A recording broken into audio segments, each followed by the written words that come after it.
కార్మికుల నుంచి MLA. Sir nice meeting. ఇంకా చాలా ఉన్నాయి ఇంకా భవిష్యత్తులో. రాంబాబు గారు ఎక్స్-ఎంపీకి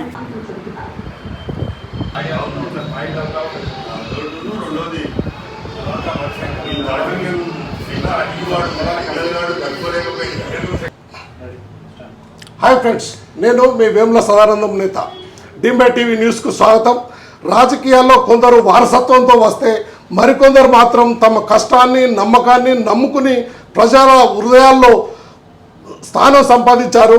ఒక సామాన్య గల్ఫ్ వలస కార్మికుడి జీవితాన్ని ప్రారంభించి పట్టుదల కఠోర శ్రమతో అంతర్జాతీయ స్థాయి పారిశ్రామికవేత్తగా ఎదిగి నేడు ప్రజాసేవయే పరమావధిగా దూసుకుపోతున్న అసాధారణ నాయకుడు ఆర్మూర్ శాసనసభ్యులు శ్రీ పైడి రాకేష్ రెడ్డి గారు ఈరోజు మనతో ఉన్నారు.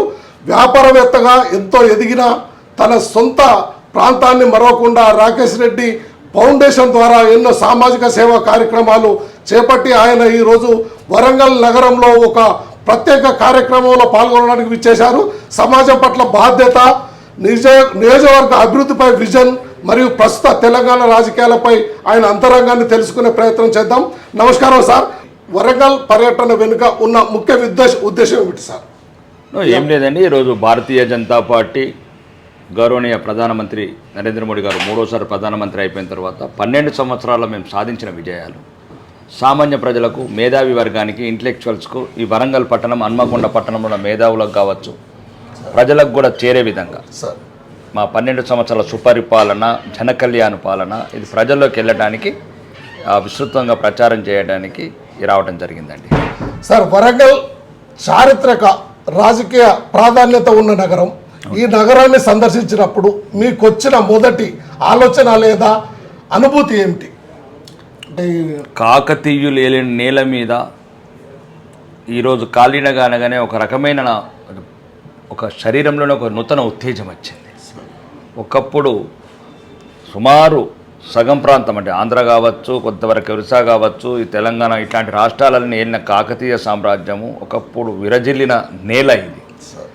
ఆ చరిత్ర ఇంటేనే పులకించిపోయే నేల, ప్రతాపరుద్రుడి త్యాగాలు ఇంటే ఒళ్ళు గగురు పొడిచిన నేల, రాణి రుద్రమదేవి కథలు విన్నప్పుడల్లా ఈ వరంగల్ జిల్లా ఒక ప్రత్యేకమైన అభిమానం ఉందండి.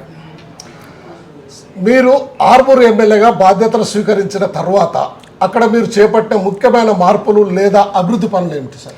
ముఖ్యంగా అక్కడ గత 10 సంవత్సరాల కాలంలో అక్కడ ఉన్న మాజీ శాసనసభ్యుడు ఆగడాలు, భయపెట్టే రాజకీయాలు, కబ్జాలు, కమిషన్లు, ఊరికి నలుగురు గుండాలు, గంజాయి గ్యాంగులు ఇవన్నీ నిరంతరంగా ప్రజాస్వామ్యాన్ని అపహాస్యం చేసి ప్రజలని ఒక భయోందలకు గురైన సమయంలో నేను రావడం జరిగింది రాజకీయాలకు. ఇప్పుడు భయము లేని, కబ్జాలు లేని, కమిషన్లు లేని, గుండాలు లేని, భయపెట్టే రాజకీయాలు లేని, తప్పుడు కేసులు లేని ఒక అద్భుతమైన, ప్రశాంతమైన, నిజమైన స్వాతంత్రం, స్వేచ్ఛ పిలుచుకునే ఆర్మూర్ని తయారు చేశాను. ఓకే. ఆర్మూర్ నియోజకవర్గంలో యువతకు ఉపాధి కల్పన, రైతాంగ సమస్యల పరిష్కారం కోసం మీ భవిష్యత్ ప్రణాళికలు ఎలా ఉంటాయి?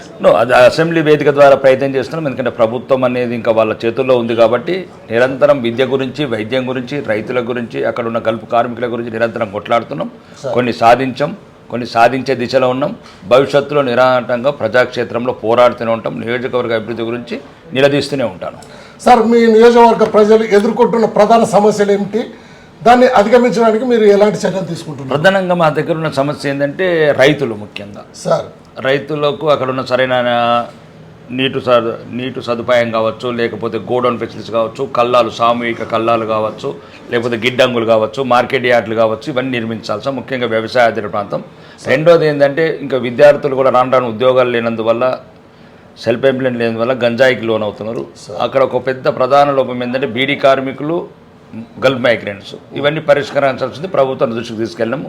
కొన్ని టూరిజం ప్రాజెక్ట్స్ కంప్లీట్ చేయమని, కొన్ని టెక్స్టైల్స్ ఇండస్ట్రీస్ పెట్టమని, దాని ద్వారా అక్కడ ఉన్న మహిళలకు ఉపాధి కల్పించినైతే బీడీలు చేయరు. కాబట్టి గల్ఫ్ మైగ్రెంట్స్ తగ్గిపోయి, పేదరికం తగ్గిపోయి, నిరుద్యోగం తగ్గిపోతుందని అట్లాంటి ప్రయత్నాలు చేస్తున్నాం. కొన్ని దశలలో ఉన్నాయి. ఏదేమైనా సరే ఇంకా పోరాడుతూనే ఉంటాను అట్లాంటి సమస్యల గురించి. సార్, తెలంగాణలో ప్రస్తుత రాజకీయ పరిణామాలు, ముఖ్యంగా మీ పార్టీ బీజేపీ బలోపేతం కోసం క్షేత్రస్థాయిలో ఎలాంటి వ్యూహాలతో ముందుకు వెళ్తున్నారు? ఒకటే ప్రజలు మొత్తం భారతీయ జనతా పార్టీ వైపు చూస్తున్నారు. ఈరోజు భారతదేశం అంతా 22 రాష్ట్రాలలో భారత ప్రధాని నరేంద్ర మోడీ గారు 3వసారి ప్రధానిగా ఈ దేశం అభివృద్ధి వైపు పరుగులెడుతుంటే తెలంగాణలో అవినీతిలో పరిగెడుతుంది, అబద్ధాలతో పరిగెడుతుంది. కాబట్టి తెలంగాణ ప్రజలు ఒకప్పుడు గడీల పాలన, ధ్వంసం చేసిన పాలన, అరాచక పాలన, అవినీతి పాలన, అహంకార పాలనకు చరమగీతం పాడి ఈ మళ్ళీ దుర్మార్గమైన కాంగ్రెస్ ప్రభుత్వాన్ని ఏమంటారు చూడు పెనం మీదకి వెళ్ళి పొయ్యిలో పడ్డట్లయింది. ఇంకా మాకున్నదల్లా ఒకటే భారతీయ జనతా పార్టీ, ఈ కమలం ఒకటే మా గమ్యము అని ప్రజలు వాళ్ళ ఆకాంక్షల గుణంగా మా వైపు చూస్తున్నారు. మేము కూడా ప్రజల్ని చైతన్యపరిచి సామాన్యుల సమస్యల పట్ల ప్రజాక్షేత్రంలో ఎట్లయితే మొన్న వడ్ల కొనుగోలు గురించి కావచ్చు, లేకపోతే విద్యార్థుల సమస్యలు కావచ్చు, అన్ని సమస్యల మీద ఈ రాష్ట్ర ప్రభుత్వాన్ని నిలదీసి నిగ్గదీసి ప్రజలని చైతన్యవంతం చేసి మా వైపు తిప్పుకొని తెలంగాణలో బీజేపీ ప్రభుత్వాన్ని అధికారంలోకి తీసుకొస్తాం.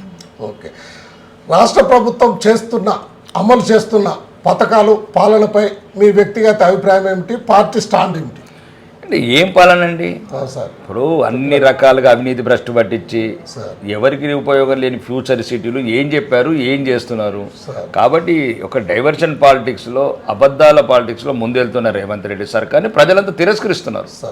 ఈరోజు మహిళలకు ఇస్తామన్న 2500 కావచ్చు, 4000 రూపాయల పెన్షన్ కావచ్చు, తులం బంగారం కావచ్చు, 20,000 కోట్ల ప్రతి సంవత్సరం బీసీ సబ్లాన్ కావచ్చు, పిల్లలకు స్కూటీలు కావచ్చు, అన్ని అబద్ధపు మోసపు వాగ్దానాలు చేసి కౌలు రైతులకు కావచ్చు, లేకపోతే ఆటో డ్రైవర్లకు కావచ్చు, రకరకాల 420 420 వాగ్దానాలు చేసి అమలు చేయకుండా అబద్ధాల కోరు హనుమల రేవంత్ రెడ్డి తెలంగాణ ప్రజలు నట్టేట ముంచి రోజుకొక అబద్ధం ఆడుకుంటా కుటుంబ పాలనతో తన పబ్బం గడుపుకుంటా రాష్ట్రాన్ని రోజు భూములు అమ్మకపోతే బతకలేని పరిస్థితికి భవిష్యత్ తరాలకు చెందాల్సిన భూమిని ఈరోజు రోజుకొక్క హాట్ కేక్లాగా అమ్ముకుంటూ పబ్బం గడుపుకుంటున్నాడు.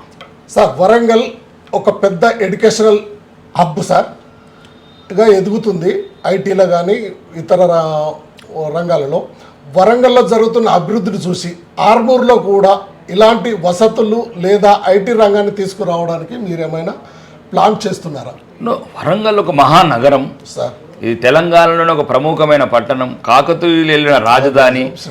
ఇది ఎందుకంటే హైదరాబాద్ తర్వాత ఇంకా అన్ని రకాలుగా రెండో రాజధానికి ఉన్న అంగులతో ఉండవలసిన నగరం ఈరోజు వెనుకబడి ఉంది. ఇంకా మీరు అనుకుంటున్నారు అభివృద్ధి చెందిందని, ఇంకా అభివృద్ధి కాదు, ఇది చాలా వెనుకబడి ఉంది. ఒకవేళ భారతీయ జనతా పార్టీ వస్తే వరంగల్ని ఒక హైదరాబాద్తో సమానంగా అంత పెద్దగా కాకుండా కానీ ఆ రకంగా చేయాల్సి, కాకతీయుల ఉనికి, కాకతీయ రాజుల చరిత్ర ఉండాలంటే వరంగల్ ఇంతకన్నా 100 రెట్లు అభివృద్ధి చెందాల్సి ఉంది.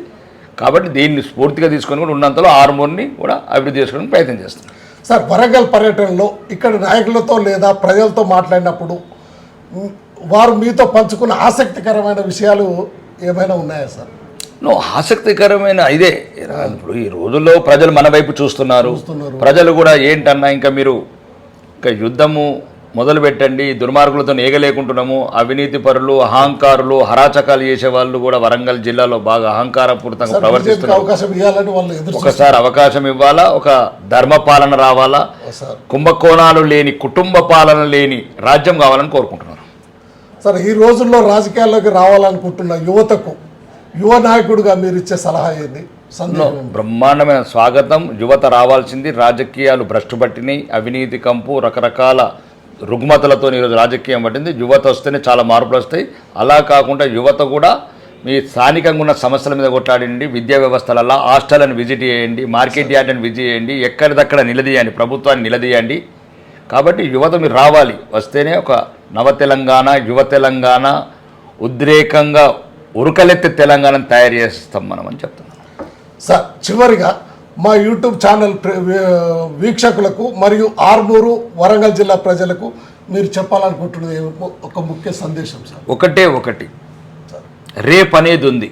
ఒకవేళ ఈ ప్రభుత్వ పాలన, గత ప్రభుత్వాల అన్యాయాలకు గురైన వాళ్ళు నిరాశ చెంది నిసురులకు లోను కాకండి. అదిగో అక్కడ సూర్యోదయమైనట్లు, నవోదయమైనట్లు రానున్న రోజుల్లో భారతీయ జనతా పార్టీ అధికారంలోకి వస్తుంది. అన్ని వర్గాలు, మహిళలు కావచ్చు, విద్యార్థులు కావచ్చు, రైతులు కావచ్చు, నిరుద్యోగులు కావచ్చు, విద్యార్థులు కావచ్చు, అందరి 4 కోట్ల తెలంగాణ ప్రజల ఆకాంక్షను నెరవేరుస్తాం. సార్, ధన్యవాదాలు సార్. నిజంగా చాలా సంతోషం. పైడి రాకేష్ రెడ్డి గారు గల్ఫ్ కార్మికుడి స్థాయి నుండి ఒక ఎమ్మెల్యేగా, పారిశ్రామికవేత్తగా ప్రయాణం యువతకు ఎంతో స్ఫూర్తిదాయకం. రాజకీయాలతో పాటు సమాజం పట్ల మీకున్న బాధ్యత, వరంగల్ పర్యటనలో మీ అనుభవాలు మరియు మీ నియోజకవర్గ అభివృద్ధిపై మీకున్న విజన్ను మాతో పంచుకున్నందుకు డీమ్ టీవీ న్యూస్ తరపున మా వీక్షకుల తరపున మీకు హృదయపూర్వక ధన్యవాదాలు సార్. మీ సేవా కార్యక్రమాలు మరిన్ని విజయాలు సాధించాలని కోరుకుంటూ సెలవు సార్. ధన్యవాదాలు సార్. చూశారుగా వీక్షకులారా, ఆర్మూరు ఎమ్మెల్యే పైడి రాకేష్ రెడ్డి గారి మనోగతం, వారి స్ఫూర్తిదాయకమైన మాటలు, సమాజ సేవలో ఆయన తీసుకుంటున్న ముందడుగు మనందరికీ ఒక ప్రేరణ. ఆయన ఇంటర్వ్యూ మీకు నచ్చినట్లయితే వెంటనే ఈ వీడియోను లైక్ చేయండి మరియు మీ స్నేహితులతో, ముఖ్యంగా ఆర్మూరు వరంగల్ ప్రజలతో షేర్ చేయండి. ఇలాంటి మరిన్ని ఆసక్తికరమైన ఇంటర్వ్యూలు, మా రాజకీయ విశ్లేషణలు మరియు తాజా అప్డేట్ కోసం ఇప్పుడే మా డీమ్ టీవీ న్యూస్ ఛానల్ను సబ్స్క్రైబ్ చేసుకోండి. మేము పెట్టే ప్రతి వీడియో మీకు నోటిఫికేషన్ రావాలంటే కింద ఉన్న బెల్ ఐకాన్ను క్లిక్ చేయండి. మర్చిపోకండి. మీ విలువైన అభిప్రాయాలను కింద ఉంచి కామెంట్ బాక్స్లో మాతో పంచుకోండి. మీ సంచలన ఇంటర్వ్యూ కోసం మళ్ళీ కలుద్దాం.